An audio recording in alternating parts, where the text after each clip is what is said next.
Bahkan penjara adalah peluang untuk manusia membuat penambahbaikan kepada diri masing-masing.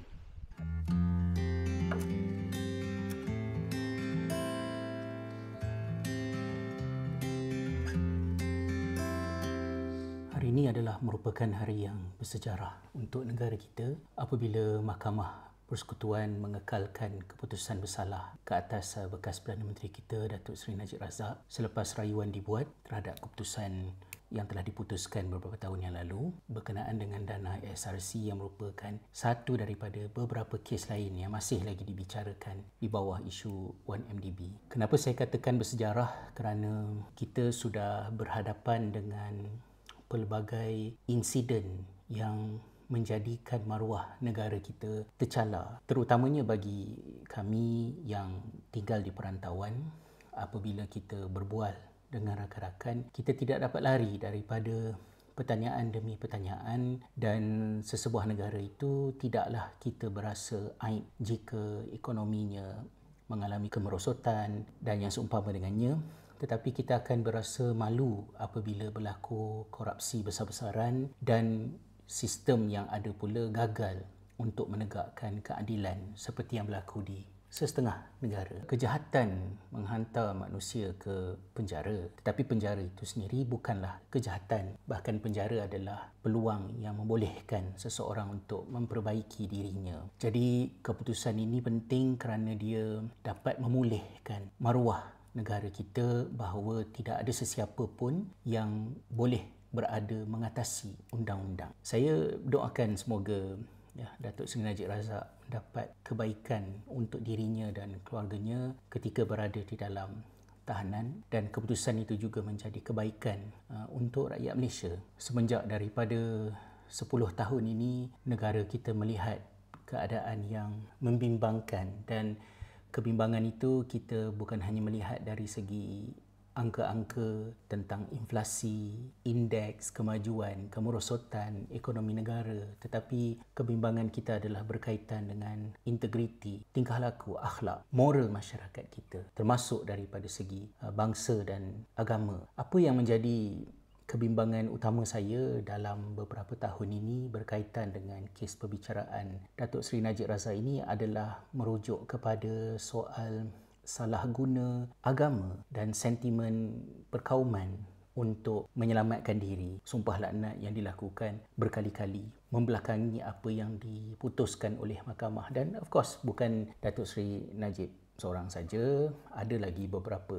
isu lain yang turut membabitkan hal ini. Saya berpegang dengan apa yang berlaku di mahkamah seboleh mungkin, kerana kita tahu bahawa mahkamah adalah tempat di mana seseorang itu tidak boleh bercakap sebarangan. Apa juga kenyataan dalam bentuk pengucapan, tulisan, video, audio, apa sahaja yang hendak dijadikan bukti, mestilah berintegriti.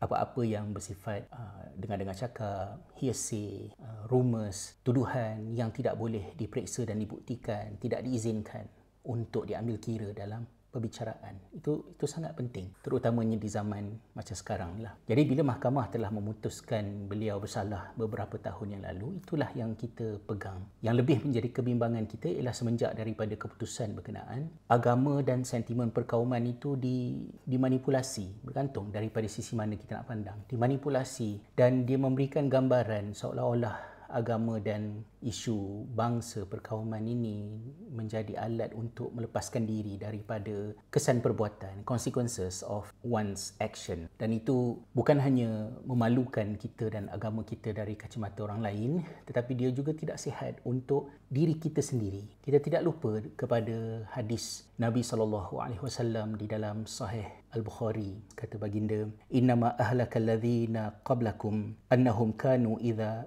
saraqa fihimus syarif tarakuhu wa idza saraqa fihimud dhaif aqamu alaihi al-had. Telah binasa orang-orang sebelum kamu yang mana mereka itu apabila seorang yang berkedudukan, orang bangsawan, orang yang berpangkat, yang dihormati di dalam masyarakat tersebut mencuri, mereka melepaskannya, membiarkannya. Dan apabila yang lemah, orang bawahan, peasants, orang kebanyakan mencuri, dikenakan hukuman ke atasnya. Waimullahi law anna Fatimata binta Muhammad saraqat laqata'tu yadaha. Kata Nabi SAW, demi Allah, sekiranya Fatimah binti Muhammad, iaitu anak baginda sendiri, mencuri, nescaya akulah yang akan memotong tangannya. Hadis ini bagi orang-orang agama, ustazah, kita dah jumpa hadis ni di peringkat awal kita belajar syariah pada memperkenalkan tentang ciri-ciri fiqh, tentang soal keadilan, yang mana ia merupakan sesuatu yang sangat penting dalam agama kita. Agama tidak boleh sama sekali menjadi bahan untuk melindungi kejahatan seseorang, dan tugas orang-orang agama adalah untuk terus berperanan mengekalkan kecerahan cara faham masyarakat terhadap agama, terutama di zaman yang ada banyak kekeliruan macam sekarang inilah. Jadi orang-orang agama bila tengok balik hadis ni dan teringat kepada kes yang berlaku kepada Datuk Seri Najib Razak ini, kenalah berpegang dengan amanah daripada Nabi SAW. Kita belajar agama bukan untuk jadi kaya ataupun buat duit. Agama bukan ilmu untuk kita buat duit. Nabi SAW sendiri apabila baginda wafat, baginda tidak meninggalkan harta, dinar, kekayaan. Yang baginda tinggalkan adalah ilmu yang menjadi warisan untuk orang-orang agama ni jaga integriti benda ni menjadi rujukan, kerana dah tak ada dah Nabi SAW selepas baginda hinggalah ke akhir zaman. Jadi kita harap dengan keputusan ini yang jelas antara buruk dan baik itu dapat diteladani, kita belajar dan kita elakkan. Ini baru cerita hukuman di dunia yang hanya secebis, tak terbanding dengan hukuman akhirat yang menanti bukan sahaja Datuk Seri Najib Razak atau sesiapa saja, tapi kita semua hamba-hambanya yang berdosa. Dan kita kena mengambil iktibar bahawa setiap pilihan perbuatan kita ada akibat dia, consequences dia. So we have to deal with this. Moga-moga dengan peristiwa ini juga memperbaiki keadaan negara kita dan membuka lebih banyak ruang rahmat daripada Allah SWT. Saya dah lama tak balik ke tanah air, tapi sama baru-baru ni ramai kawan yang balik bercuti dan diorang dah lama tak balik kerana lockdown dan macam-macam lagi.